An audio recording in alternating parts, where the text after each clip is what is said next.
Salut, nous c'est Doua. Et Tom Elliott, parce qu'on trouve ça important de démêler les codes du numérique. On vous propose dans cette deuxième saison d'Empreinte numérique des sujets qui sont d'actualité et qui peuvent avoir des impacts importants. Ouais, comme l'intelligence artificielle, les algorithmes, puis l'environnement même. Ouais. On vous présente le balado. Empreinte numérique. Bon, Doua, l'utilisation des données, là, tout ce qui est comme, mettons, nos téléphones, Stocké, oui. c'est autant polluant, sinon plus, que l'aviation. Mais non. Je te jure. Plus que Taylor Swift. Oui, nous, tous ensemble, à cause de nos téléphones, on pollue plus que Taylor Swift, la grande pollueuse avec son jet. C'est la grande pollueuse, Et pour pour vrai. en parler aujourd'hui, on a Claudine Auger-Saint-Onge, conseillère à la transition écologique chez Lab 22. Claudine Saint-Onge, ça va bien? Oui, ça va bien, vous? Ben oui. Merci d'être là. Ben Merci oui. à vous de m'accueillir. C'est vraiment cool. Mais avant de te poser une question, moi, j'aimerais poser la question aux jeunes tout d'abord. Comment est-ce que vous pensez que le numérique peut polluer? Ben, je me rappelle d'une vidéo qu'on avait vue comme en classe, genre en secondaire 3. On était quoi? Il y avait comme une grosse salle avec plein de browsers ou genre des ordinateurs, puis tu voyais comme tous les fils qui les reliaient entre eux. Puis justement, ça parlait de la pollution que ça créait.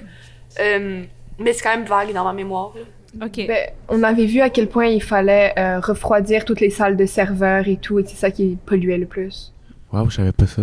Effectivement, les bases de données, donc les data centers, où vont se retrouver tous les centres, tous les serveurs, en fait, sur lesquels se base notre activité numérique, mais en fait, ça génère énormément de chaleur. Puis pour contrôler cette chaleur-là, ça prend des systèmes de refroidissement qui vont fonctionner avec de l'eau. Donc, ça consomme énormément d'eau aussi, l'activité numérique à laquelle on ne pense pas. Est-ce que vous pensez qu'avoir un cellulaire, un laptop, est-ce qu'il y a une façon de polluer avec ça, vous pensez? De quelle façon? Ben, je pense que c'est vraiment pas biodégradable. Là. Tous les matériaux qui vont dans un cellulaire, ça reste très très longtemps, là, c'est sûr. Puis c'est pas toujours réutilisable du tout, donc c'est ça. Puis aussi avec la surconsommation des appareils électroniques, on veut toujours le nouveau qui sort, ça aide pas non plus. Est-ce qu'on a des gens ici qui sont un peu dans cette vague-là de Rouliane? C'est mon premier téléphone à vie, j'ai décidé de prendre le 15. Ça, je me suis dit, c'est le nouveau, celui qui va marcher le mieux. J'ai une confession à faire. Oui. Puis j'ai honte. Mais à un moment donné, j'étais tanné de mon téléphone. Puis il y avait une craque. Puis je l'ai un peu échappé plus fort qu'il aurait pu tomber à terre pour qu'il casse plus. Puis que j'en ai un nouveau. Non, mais c'est ça. Je suis vraiment pas fier. Je l'ai jamais refait depuis. Maintenant, j'achète des protecteurs. Mais...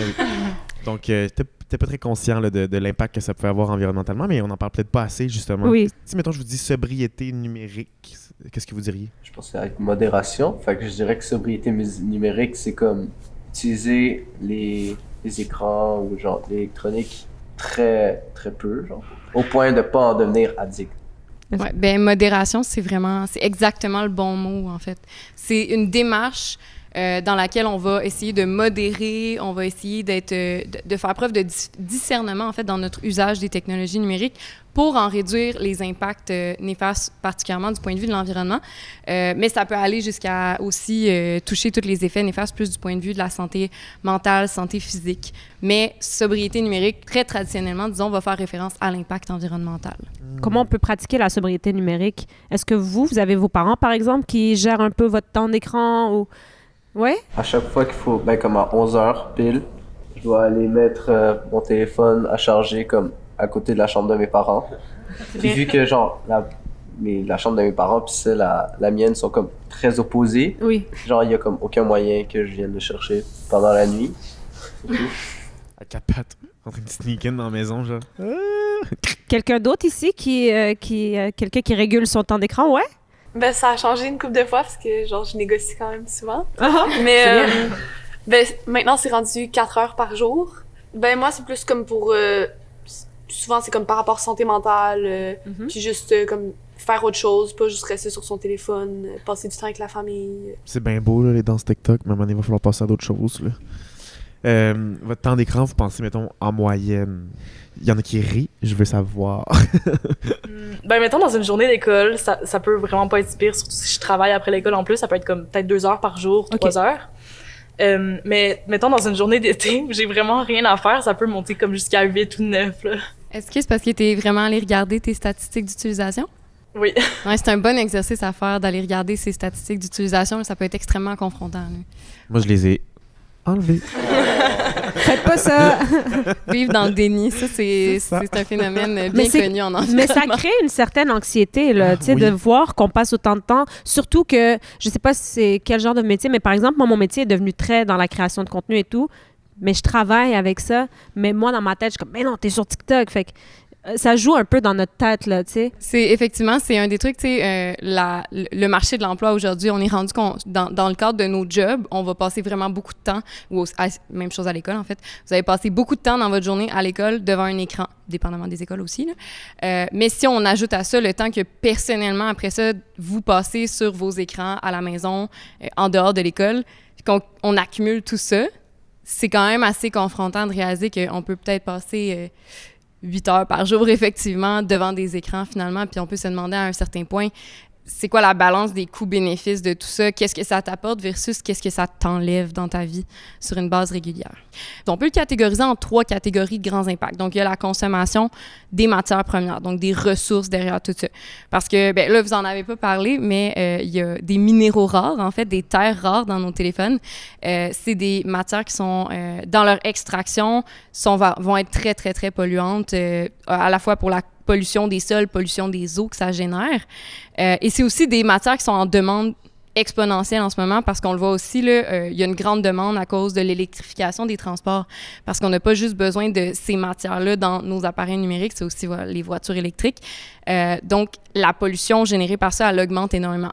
Et après ça, si on regarde du côté des gaz à effet de serre, donc les émissions de GES, puis ça, c'est souvent lié en fait à la consommation énergétique du numérique, bien là, c'est vraiment dans l'utilisation qu'on en fait.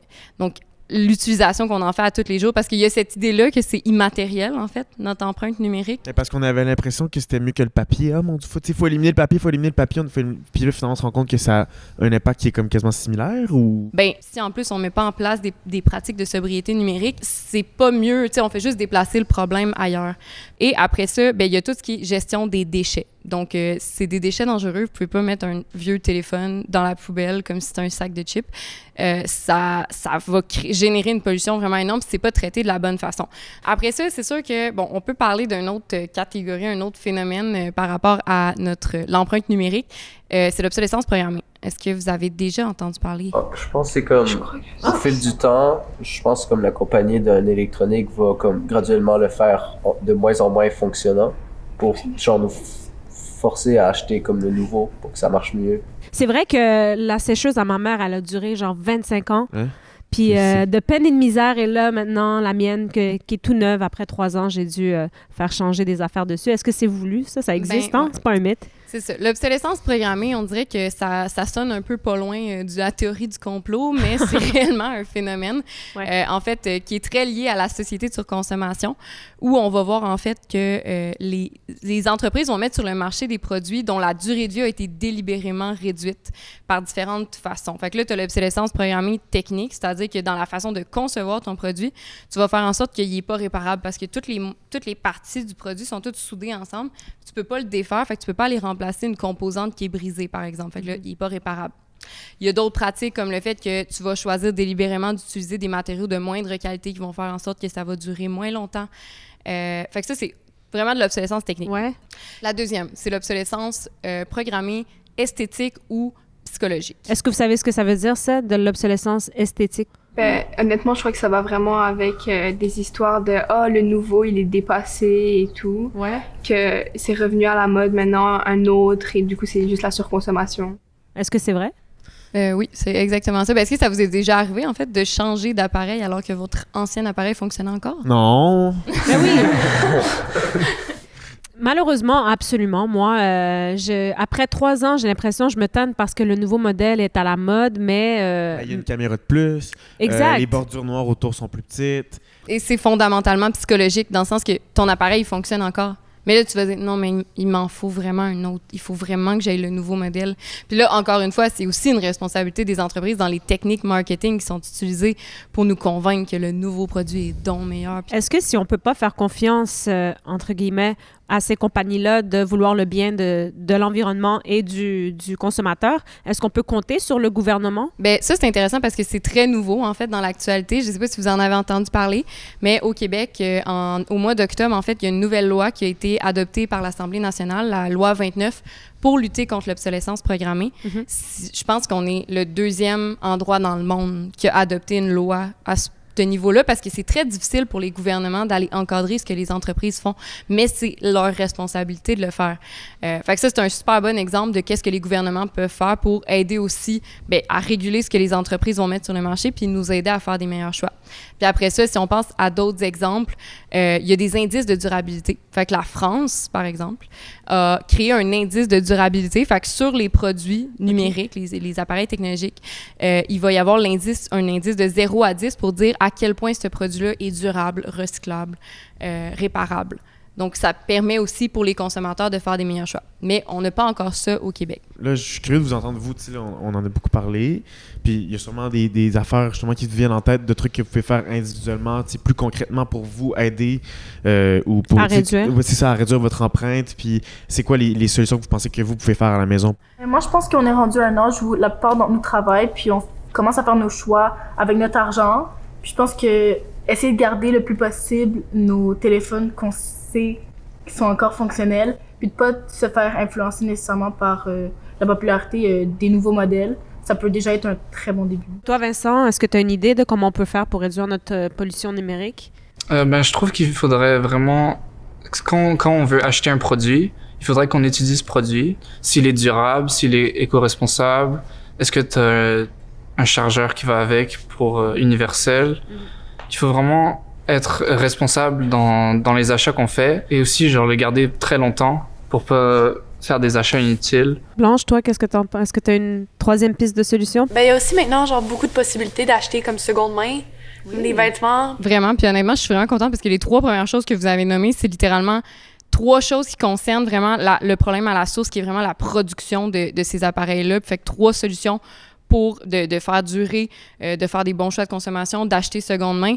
40% de l'empreinte environnementale des appareils numériques, c'est dans leur production. Fait que vous nommiez ça en premier, c'est vraiment, vraiment excellent parce que c'est la base aussi. Et au niveau, par exemple, de nos données, là, puis... De l'utilisation. Oui. Oui, utilisation. Est-ce que vous connaissez des petits trucs pour réduire votre utilisation? Peut-être d'éteindre complètement le téléphone quand on l'utilise pas plutôt que de le laisser en veille. Absolument. Vraiment. Ah, c'est un truc vraiment de base, mais qu'on n'a pas l'habitude de le faire, même avec nos ordinateurs. Là. Ah, ben oui. Absolument. Je suis tellement pourri. Moi, mon ordinateur... Pour vrai, mon ordinateur est cerné tellement il est tout le temps réveillé. Pour vrai, je fais rien comme faut. Je l'éteins pas. J'apprends. Exactement. Le but, c'est juste d'apprendre aussi puis de se rendre compte de comme, il y a juste des petites choses aussi qu'on peut faire un peu sur une base régulière pour réduire cette empreinte-là, sans non plus être dans la culpabilisation extrême de comme, il y a vraiment, comme je disais, une responsabilité immense des entreprises par rapport à ça, des gouvernements, d'encadrer les entreprises dans tout ça. Mais c'est sûr que comme citoyens, citoyennes, on peut contribuer à la solution à travers les petites habitudes qu'on prend au quotidien. Est-ce que débrancher nos charges qui sont sur les prises, ça aussi, ça peut avoir un impact? Ouais. Moi, je suis cette personne fatigante dans mon appartement qui débranche toutes les appareils constamment. Puis là, les gens veulent utiliser de quoi, puis c'est juste débranché. Ah ouais. Puis ils pensent qu'il y a juste eu une panne de courant parce que personne pense que c'est possible de débrancher des appareils. Mais non, juste de débrancher des appareils qu'on n'utilise pas, c'est une bonne pratique. Il y a des choses aussi. Est-ce que vous avez déjà fait du ménage dans vos données, dans votre utilisation? C'est ça que j'allais dire. Le ménage numérique. C'est parce que j'ai fait une joke tantôt que comme ça me coûtait de l'argent par mois parce que mon stockage est tout le temps plein. Mais je suppose que la solution serait... J'essaie de faire des ménages, mais c'est super complexe. Là. Des fois aussi, tu trouves des documents dans des vieilles affaires loin. Tu as un attachement émotionnel à des vieux travaux scolaires qui étaient faits. Mais ça a un impact environnemental. Oui, vraiment. Le faites-vous, ce ménage-là, vous autres? Ça vous arrive-tu de comme aller vider vos dossiers? Julian? Je suis pas encore à ce stade-là. T'es pas encore à ce stade-là? C'est le ménage de sa chambre en premier, après ça, le ménage. Honnêtement, moi, ça m'arrivait avant avec mon ancien téléphone que j'ai toujours pas assez de storage. Donc, ce que je faisais, en fait, c'est j'enlevais toutes les photos que j'avais encore envie de garder et je les mettais dans une clé USB. Il y a des petites choses qu'on peut faire aussi, comme faire le ménage de ces boîtes de courriels, notamment en se désabonnant des infolettes qu'on suit pas. Là. Puis t'as aussi, des fois, t'as des vieux courriels, des vieilles adresses courriels que tu utilises plus parce que t'as honte de ton adresse courriel, fait que t'oses même plus y toucher puis l'ouvrir. Mais ça aussi, il faut que tu ailles faire le ménage là-dedans parce que ça continue de rentrer constamment puis c'est stocké quelque part pour vrai. Limiter son utilisation en allant voir ses statistiques d'utilisation puis je sais pas si... En tout cas, c'est pas tous les téléphones qui permettent de faire ça, mais il y a des téléphones maintenant que dans tes paramètres, tu as une catégorie bien-être numérique, littéralement. Là. Puis tu peux aller limiter, tu peux aller mettre des minuteries d'utilisation pour différentes applications. Fait que maintenant... Tu le sais là, que tu utilises TikTok de manière abusive, tu utilises Instagram de manière abusive. Non! Tu peux aller... ça fait mal des fois, là, mais c'est quand même intéressant de faire l'exercice, puis je vous invite vraiment à le faire, de l'essayer. Puis la diffusion en continu. La diffusion en continu, là, le streaming, c'est 60% du trafic mondial de données. Assez fou là, de penser à quel point cette utilisation-là, ça a une consommation énorme. Tout ce qui est vidéo, en fait, ça fait partie des choses sur lesquelles on peut peut-être aller se limiter. Mais pas pour ce podcast-là, par contre. Écoutez podcast, ça va. Voilà. Écoutez podcast. Pas ça. Fermez vos téléphones. Mais c'est un podcast, fait que vous n'avez pas besoin de mettre la vidéo, c'est ça qui est le fun. C'est ça. Le problème, c'est la vidéo. Il n'y a pas de solution parfaite. Ouais. Non, il n'y a pas de solution parfaite. D'autres façons qu'on peut justement réduire? Ben, c'est un truc qu'on pense pas nécessairement, mais de limiter la luminosité de notre écran. Au Lab 22, l'organisation pour laquelle je travaille, des fois, les gens nous l'ont fait remarquer. Notre site web est sur un fond noir. Les présentations qu'on fait dans les écoles sont sur des fonds noirs parce que juste le fait, vous pouvez le faire, là, vos présentations PowerPoint à l'école, là, vous mettrez ça sur fond noir, ça réduit la consommation de luminosité de l'écran et donc la consommation énergétique. Absolument. Puis aussi, je suppose que, tu sais, on a parlé de streaming, puis tout ça, les photos, les vidéos. Là, je suppose qu'il y a quelque chose avec la résolution. Mettons, on regarde une vidéo YouTube, ça doit prendre plus de données si je la mets en 4K versus le 720p. 360. Diminuer la résolution. Absolument. C'est des petits trucs comme ça, tu sais, qu'on peut faire sur une base régulière. Puis aussi dans la gestion des déchets. De juste, mettez pas vos anciens téléphones dans la poubelle. On peut aller les porter, c'est ça. Il y a à des l'école, points de dépôt. d'habitude, oui, il y a des points de dépôt. Même dans vos écoles, il y a des endroits où est-ce que vous pouvez aller les porter d'habitude. Gardez en tête qu'en fait, c'est comme 2 grandes choses à faire. C'est revoir nos petites pratiques du quotidien. Mais sinon aussi, c'est peut-être une réflexion globale sur notre mode de vie. Puis le temps qu'on passe là-dessus. Parce que je pense qu'on est rendu à un point où comme on a de la misère à imaginer nos vies sans. Ben écoute, on a plein de solutions. Je pense que c'est ça, là, tantôt on se sentait un peu angoissé. Finalement, ben, il y a plein de choses qu'on peut faire pour améliorer, pour réduire notre empreinte. Merci. Full. C'est tellement pertinent. Merci d'avoir été là. Merci encore, Claudine. Ça fait plaisir. Merci à la gang de l'école Honoré Mercier. Hey, c'est Blanche. Salut, c'est Yacine. Salut, c'est Isabelle. Salut, c'est Vincent. Salut, c'est Chloé. Allô, c'est Julian. Allô, c'est Inès. Bonjour, c'est Moussoké. Empreinte numérique est une production de Printemps numérique. En collaboration avec Télé-Québec en classe et soutenue par le Secrétariat à la jeunesse du Québec.